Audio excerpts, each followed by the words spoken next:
মৌলভীবাজারে ঘন কুয়াশায় ৩ দিন যাবৎ সূর্যের দেখা মিলছে না। বিস্তারিত জানাতে সরাসরি যুক্ত হচ্ছেন সহকর্মী সালেহ ইলাহি কুটি।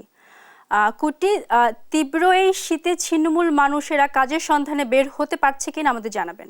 মার্জানা, আপনি যেমনটি বলছিলেন যে মৌলভীবাজার গত ৩ দিন থেকে সূর্যের দেখা নাই, অর্থাৎ সকাল থেকে সন্ধ্যা পর্যন্ত সূর্যের দেখা না থাকার কারণে সেই সাথে ঘন কুয়াশা এবং কনকনে বাতাসে অনেকটা শীত অনুভূত হচ্ছে।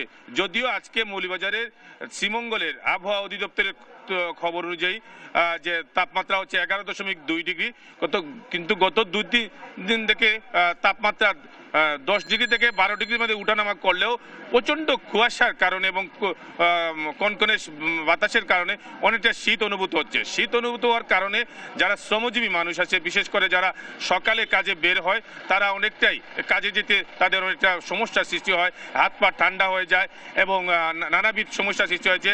এবং এই কনকনে শীতের কারণে যে মানুষের যে দুর্ভোগ সেটা চরম আকার পৌঁছেছে। মানুষ প্রয়োজনের ছাড়া ঘর থেকে বের হচ্ছে না এবং মৌলভীবাজারের যে এখন বুড়ো রোপণের মৌসুম, এই বুড়ো রোপণের মৌসুমের সময় যেভাবে কৃষকরা কাজে নামার কথা সেভাবে তারা কাজে নামতে পারতেছে না।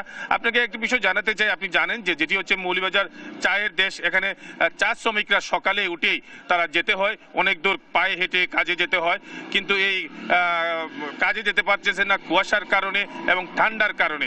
আমি কথা বলেছিলাম চা শ্রমিকদের সাথে, তারা বলেছেন তারা যে মজুরি পান এবং যে সেই মজুরি অনুযায়ী তারা যে শীতের বস্ত্র কিনবেন সেরকম শীতবস্ত্র কেনার মতো তাদের অবস্থা নাই।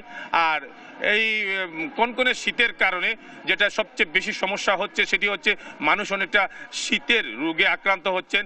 মৌলভীবাজারের বিভিন্ন হাসপাতাল ঘুরে দেখেছি যে প্রচুর শীতের রোগী দিন দিন বৃদ্ধি পাচ্ছে। কথা বলেছিলাম ডাক্তারের সাথে, তারা বলছেন তারা নিয়মিত তাদেরকে চিকিৎসা দিয়ে যাচ্ছেন, কিন্তু রোগীর সংখ্যা দিন দিন বৃদ্ধি পাচ্ছে।